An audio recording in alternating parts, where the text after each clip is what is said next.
What's up guys, Mike here from Swood and Mike G. Welcome back to another deck guide. In today's episode, we're going to be covering this beautiful Golem double Prince deck that I'm personally a really big fan of. And well, guess what? Swood is too. In fact, this is the video Swood was supposed to upload yesterday that got corrupted 3 different times. So, well, instead of just scrapping the video entirely, I decided to take over the project and we'll see how we can explain the deck for you guys. Obviously, I'm no Swood, but you know, I'm going to try my best, guys.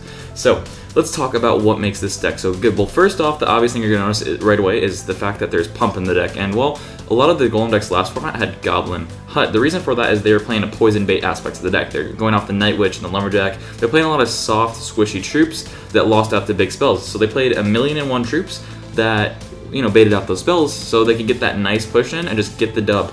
This deck is not like that at all. Instead, well, honestly, you're just trying to build an elixir advantage. That's what the Pump is for. You try to defend it, and if you can successfully defend one Pump, you basically win the game. So instead of taking the poison bait approach, everything in this deck is poison resilient, obviously besides the Pump, right?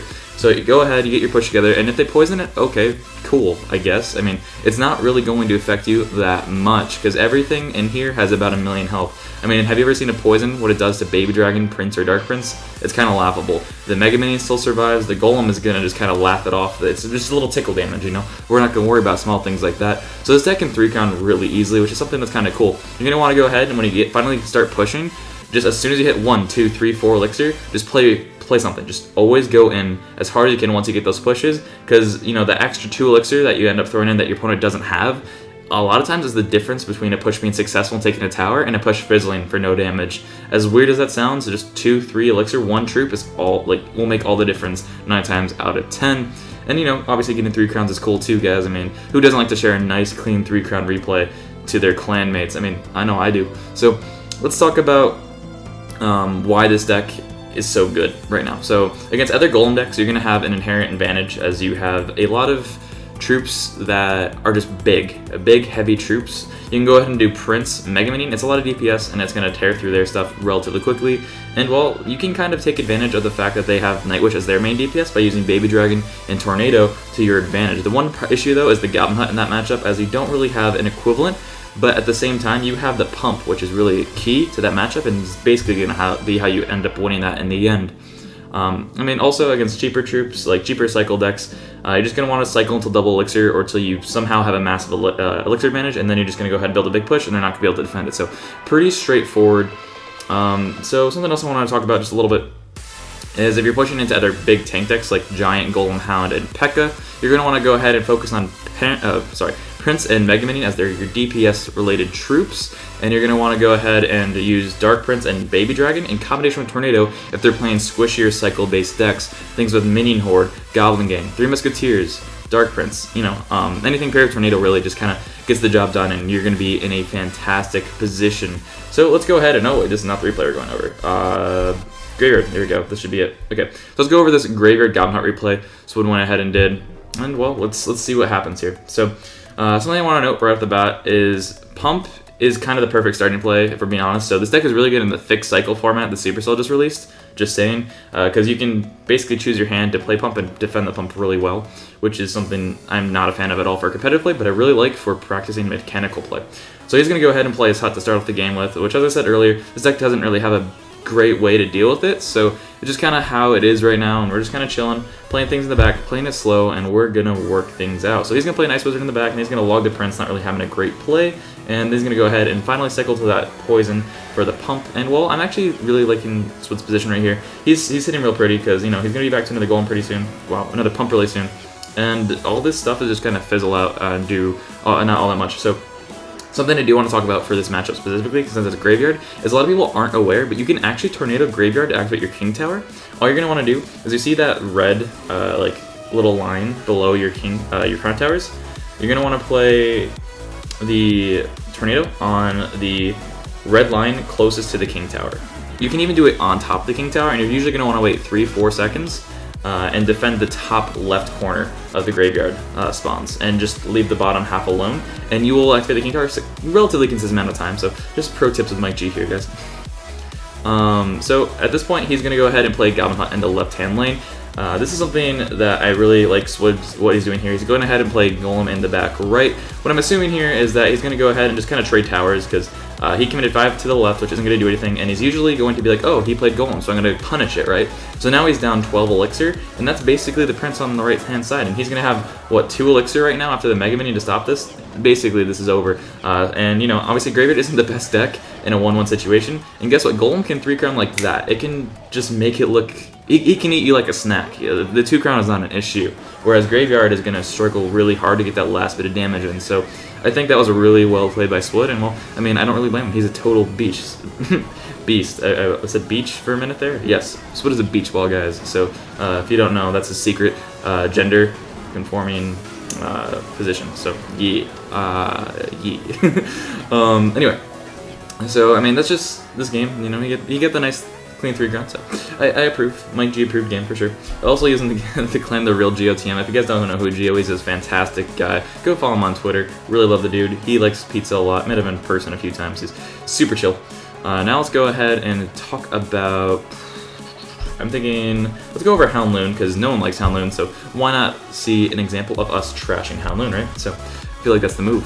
So we're going to go ahead and throw up this match against Rob 3-1. 3-9. I kind of blanked there, don't know why. And he's from Twitch Sir Taxier, so very respectable clan. Society of Sirs right there, but unfortunately it's not going to be good enough for him. So something I actually really like doing is defending the pump with Tornado, because if they throw a miner or something on it, you can usually Tornado the miner onto your King Tower and activate it, and yeah, you're going to be down the elixir off the pump, but you basically got a miner activated without actually taking any crown to hard damage, which is huge because, well, mine is going to struggle to get damage for the rest of the game.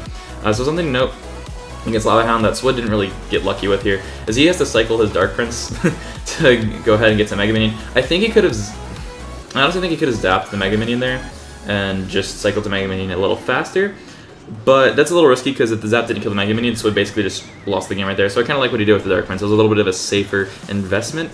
And, well, I mean, that's kind of what you want to do. You're going to want to push same lane with Lava Hound, and you're going to want to try to get value off your Baby Dragons and your Mega Minions plus Tornado. So something to also note that you don't really think about all that much is with Lava Hound, you don't want to just let towers go like you would with the smaller matchups like Graveyard, because they can just as easily 3-crown as you can. They can just as easily steal a crown away. So what's going to do here, I think, hopefully, is he's just going to defend his virginity and basically just try to, you know, not die. Make sure that Rob has to go ahead and overcommit, maybe push with a Lava Hound Balloon, 12 elixir. So we can just go ahead and Mega Minion that, and then go ahead and push the other lane really hard with Golem, and Rob is going to have a really hard time with defending that. I don't know why I keep calling them different names, it's really not that hard of a concept. But I mean, there you go. Swood was able to take the tower there and, you know, advantage Swood. So Rob's going to have to go ahead and play Lava Hound here, I think, if he's smart. Nope, he's terrible, so he's just going to go ahead and play Lumberjack at the bridge. But yeah, so just something to keep in mind, guys. If you don't have like the Mega Minion or Baby Dragon, you can just go ahead and try to trade towers with your opponent because you're not going to defend it without him.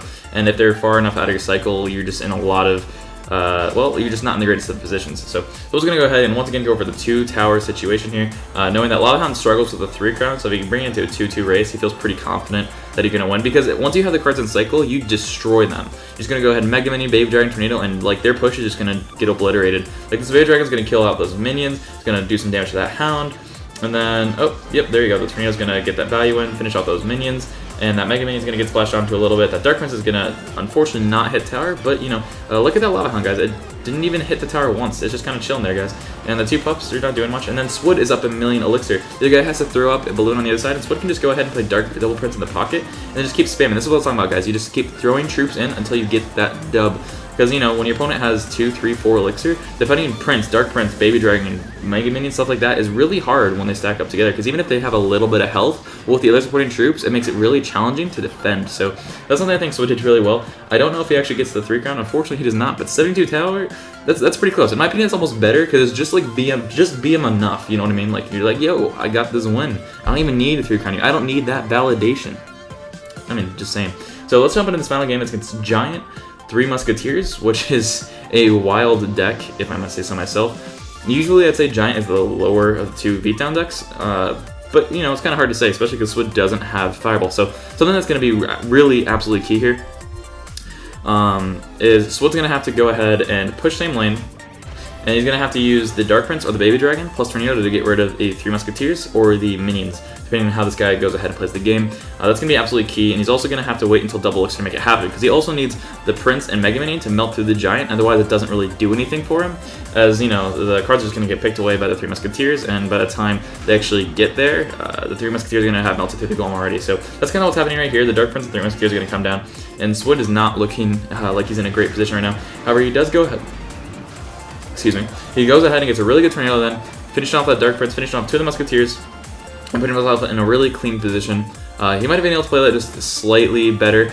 I know when he was talking to me a little bit about it, he said something about being able to play Baby Dragon on the Giant's bad, so what he ends up playing Mega Minion after the Giant dies, and something about like he should have played Prince and then Mega Minion, and just kind of let the push fizzle. I don't know, I didn't really get it. I wasn't paying too much attention at the time. Full disclosure, I was really tired, you know, day after Valentine's Day and all. So, let's look what he should be doing. So, in my opinion, right now, his best option is waiting for Swood to be goleming, and then going ahead and just doing Giant Minions at the bridge, because Swood's going to have a lot of trouble defending that, unless his Baby Dragon's in cycle. And even with that in cycle, the Baby Dragon doesn't do a whole lot to the Giant on its own. Especially in the situation with the pumps down, he should be pushing the lane opposite, so that Swood can just Tornado the Giant easily. You still can, it's just a lot harder, and you're definitely going to get 2-3 Giant hits in. So this is what Swood's doing this time. He's going to go ahead Giant. To kill the Giant, he's going to go ahead and Prince Baby Dragon, and he's going to probably go ahead and Tornado everything together. Throw in a Dark Prince in the mix, I assume. Nope, Baby Dragon. Okay, that's fine too. So everything's going to just get splashed out by the Baby Dragon. The Baby Dragon's going to finish everything off, especially with the Zap, and that puts Swood in a really good position going forward.